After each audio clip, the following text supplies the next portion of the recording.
Saúde a todos com a paz do Senhor. Vamos fazer uma oração. Senhor, meu Deus e meu Pai, peço a tua ajuda, Senhor, que eu possa conduzir todo esse procedimento, possa abençoar todos os ouvintes, em nome de Jesus. Eu te peço e te agradeço. Amém. Vamos estar falando aqui sobre a lição de número 9, 31 de maio de 2020. O título da lição fala o seguinte: um chamado à adoração e um alerta. O texto áureo fala da seguinte forma: Ó, vinde, adoremos e prostremo-nos ajoelhados diante do Senhor, que nos criou. Salmo 95, versículo 6. Verdade aplicada. A adoração envolve cântico, alegria, reverência, proclamação, mas também envolve obediência. Objetivos da lição. Primeiro é mostrar que o Salmo 95 é o convite à adoração. Segundo, entender o que é adoração verdadeira. E terceiro, alertar que é preciso estar atento à palavra de Deus. Introdução. A introdução da lição fala o seguinte: os Salmos 95 e 81 são convocações ao povo de Deus para a adoração. Trazer à memória os poderosos feitos do Senhor e alertas para não negligenciar a relevância da confiança e obediência em todo o tempo. Tópico 1. Um convite à adoração. O Salmo 95, irmão, é um convite à adoração e um alerta em relação ao ceticismo que atinge diversos servos do Senhor na caminhada cristã. Tópico 1. Vinde e cantemos. O louvor ele deve ser dirigido ao Senhor, não ao homem. Se for ao homem, está errado. O louvor ele deve ser dirigido a Deus, somente a Deus. A grande reflexão de hoje, ela consiste em saber para quem são os louvores. É para o homem ou é para Deus? É para o homem, está errado. É para Deus, está certo. É a forma certa, é para Deus.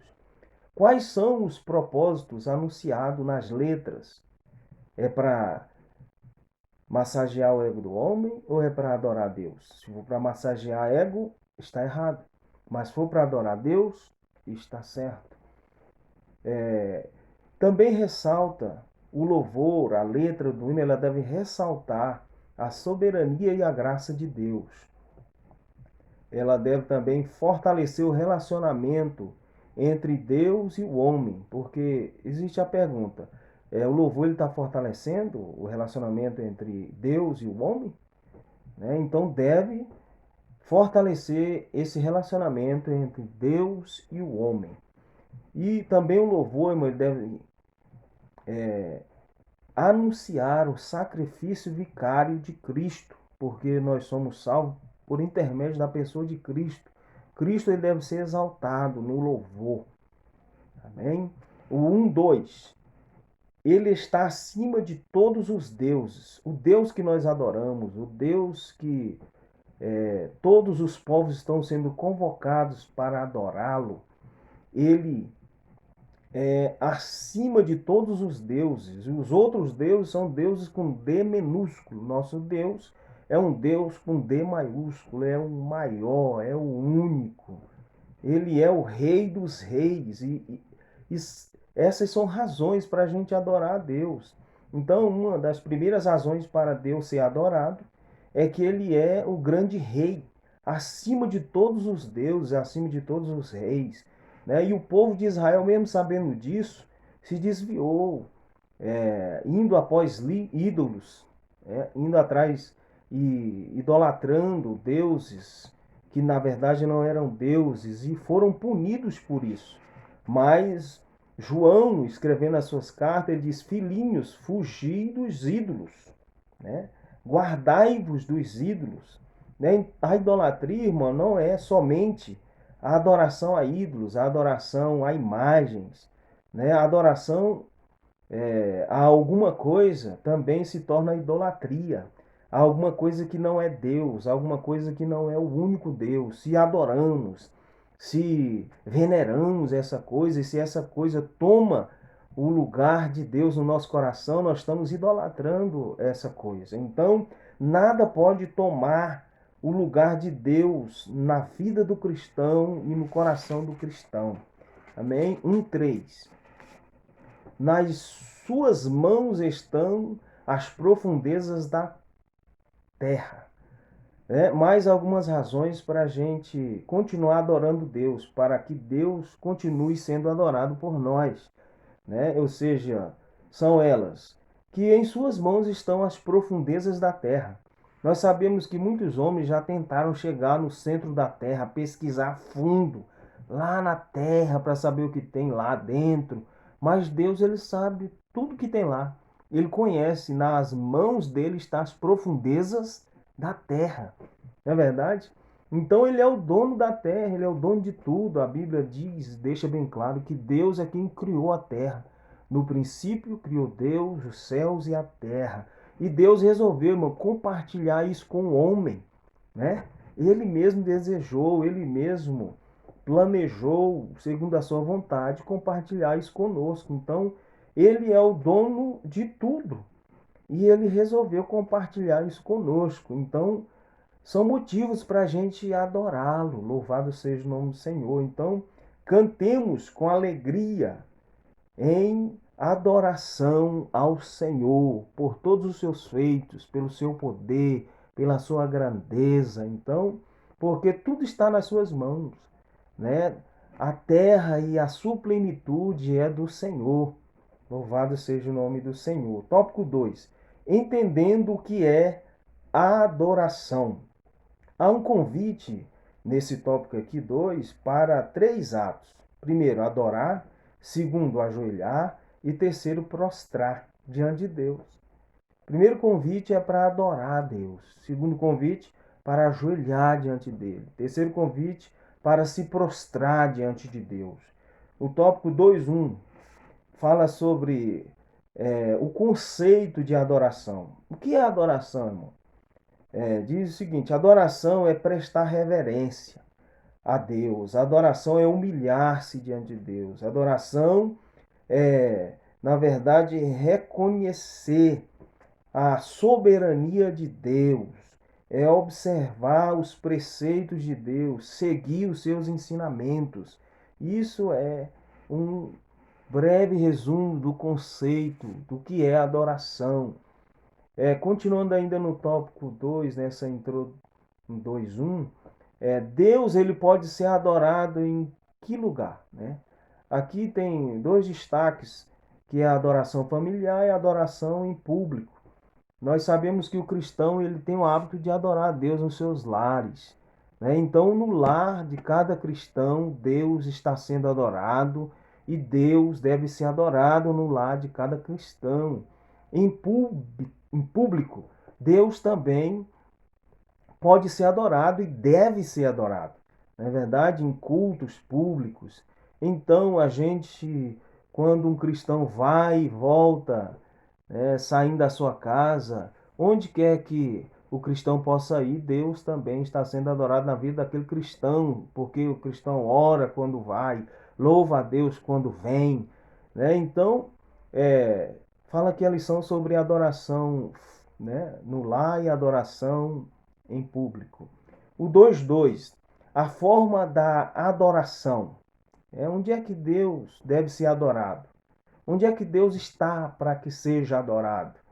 Uma mulher samaritana perguntou ao Senhor, ela disse o seguinte: nossos pais adoraram neste monte, e vós dizeis que é em Jerusalém o lugar onde se deve adorar.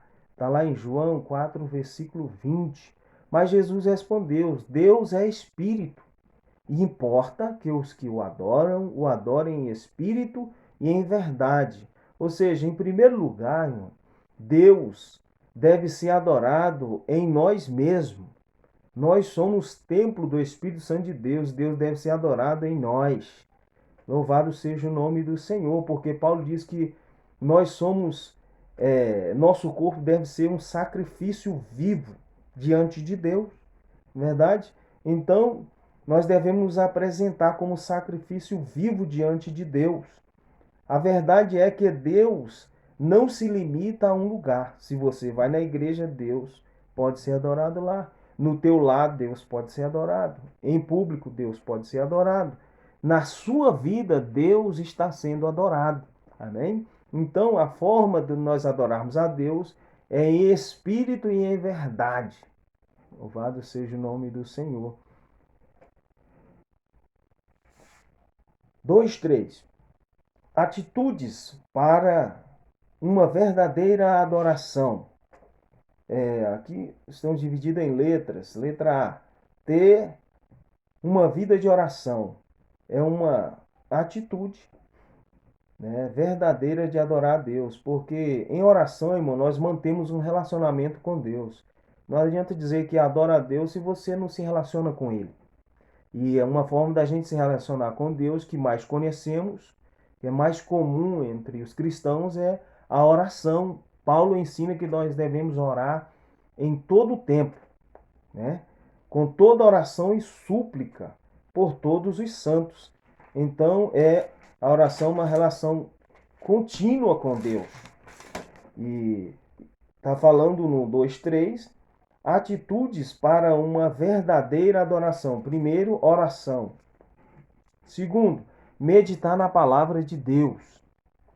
A meditação na palavra de Deus é para a nossa edificação e para a nossa santificação. Então, são atitudes daqueles que adoram a Deus verdadeiramente, orando, meditando na palavra, e dessa forma estaremos sendo edificados e santificados. A santificação, ela é um processo, né? Primeiro a gente se despoja do velho homem e se reveste do novo homem. E também a santificação é, na verdade, morrer e ressuscitar. É morrer para o pecado e ressuscitar para Cristo. Paulo diz que ele morria para o mundo e nascia para Cristo. Que ele já não mais vivia, mas Cristo vivia nele. Louvado seja o nome do Senhor. Então, alguns resumos aqui, ou um resumo de atitudes para uma verdadeira adoração. Oração, meditação na palavra e santificação, que é um processo. O velho homem morrer para que o novo homem seja, na verdade, nascido. Aquele que está em Cristo é uma nova criatura. As coisas velhas já passaram. Eis que tudo se faz novo, se fez novo. Agora vamos para o 3, para a gente encerrar. É preciso estar atento à palavra de Deus. Então é preciso estar atento à palavra de Deus. É preciso. Primeiro, no 3:1 é ouvir a voz de Deus.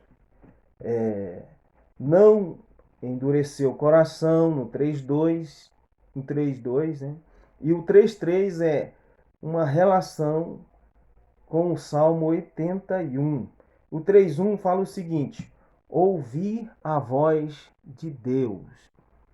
Hoje, se hoje ouvires a voz, ou a sua voz, a voz de Deus, não endureçais o coração, como em Meribá, quando vossos pais me tentaram.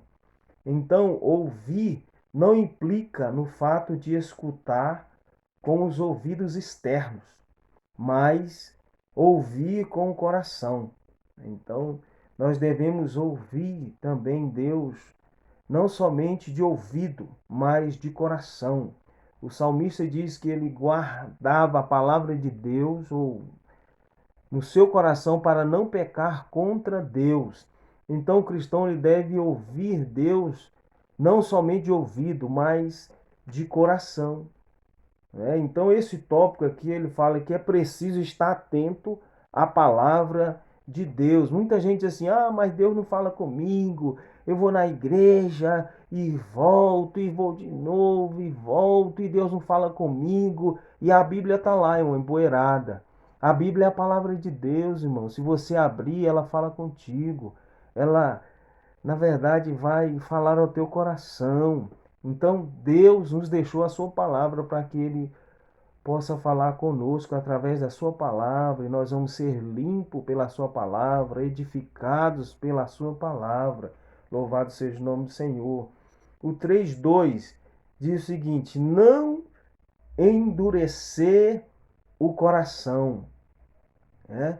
Não endurecer o coração como em Meribá, quando vossos pais me tentaram. Salmo 95, 7 e 8. Então tentaram o Senhor, dizendo o seguinte: está o Senhor no meio de nós ou não? Lá em Êxodo 17, versículo 7. Então, assim como o povo de Israel tentaram o Senhor no deserto, nós podemos correr o risco de hoje pensarmos que Deus nos abandonou, pensar que Deus não está no nosso meio. Estaremos murmurando, não estaremos, na verdade, é, dando ouvido à sua palavra, porque Jesus disse o seguinte: eis que estou convosco todos os dias até a consumação dos séculos. E se em algum momento a gente aceitar a dúvida no nosso coração, irmão, a gente vai pensar como o povo de Israel, endurecendo o coração, né?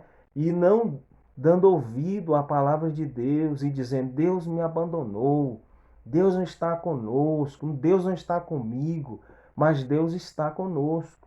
Deus está com você, Deus está cuidando de você, da sua igreja, da sua família. Então não endureça o seu coração para a palavra de Deus. Jesus disse que está contigo e ele está contigo. Jesus disse que está com a igreja dele, então ele está com a igreja dele. Amém? Louvado seja o nome do Senhor.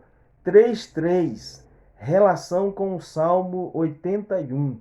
O Salmo 95, como a gente tem falado, ele fala de uma conclamação, de uma convocação para que o povo de Deus adore a Deus, né? E existe uma relação entre o Salmo 95 e o Salmo 81, né? Eu sou o Senhor teu Deus, que te tirei da terra do Egito, né? Abre bem a tua boca e a te encherei. Salmo 81, versículo 10. O salmo conclama o povo de Deus à adoração, mas também faz um alerta quanto ao caminho da desobediência, né? Gerado pela incredulidade. Nós passaremos a desobedecer se aceitarmos a incredulidade no nosso coração. Se nós nos tornarmos incrédulos, desobedeceremos a palavra de Deus e aceitaremos a desobediência na nossa vida. Então, olhai para as aves dos céus, irmãos, que não semeia nem cegam, nem ajuntam em celeiro, e vosso Pai celestial as alimenta, né? Não tendes vós muito mais valor do que elas? Então Deus ele tem cuidado das aves, Deus tem cuidado da natureza, né? Desde muito antes de nós nascer. E Deus ele está dizendo aqui que ele cuida das aves e cuida do povo dele, né? E nós também somos importantes para ele. Nós temos muito mais valor do que uma ave. Ele está dizendo: eu cuido do meu povo, eu cuido da minha igreja. Então ele diz assim: ó, não tendes vós muito mais valor do que essas aves que eu cuido? Então Deus cuida de tudo, irmão. Tudo é dele, como já foi falado na lição. Ele criou todas as coisas. A terra e a sua totalidade é de Deus e Deus cuida de tudo. Nós temos que acreditar que Deus está no controle. Não sejamos incrédulos ou não aceitemos a murmuração no nosso coração, mas que possamos acreditar todo o tempo que Deus está conosco, porque Ele disse, Ele prometeu. Então a conclusão fala o seguinte: não devemos mostrar, né? Não mostramos que o Salmo 95 é um convite à adoração, entendemos o que é adoração verdadeira e alertamos que é preciso estar atento à palavra de Deus. Amém? Que Deus possa abençoar os irmãos. Em nome de Jesus, vamos orar. Senhor, que o Senhor possa abençoar todos que vão ouvir esta palavra, abençoa a sua casa, a sua família, que o Senhor possa entrar com providência, que o Senhor possa repreender todo e qualquer, Senhor, murmuração, falta de fé, desânimo, em nome de Jesus, que possamos continuar acreditando que o Senhor está conosco e por isso, Senhor, dessa forma seremos levados a adorar o Senhor com gratidão, com alegria. E é esse sentimento de adoração com alegria que queremos que permaneça no coração de cada um de nós e da tua igreja. Em nome de Jesus. Amém. Graças a Deus.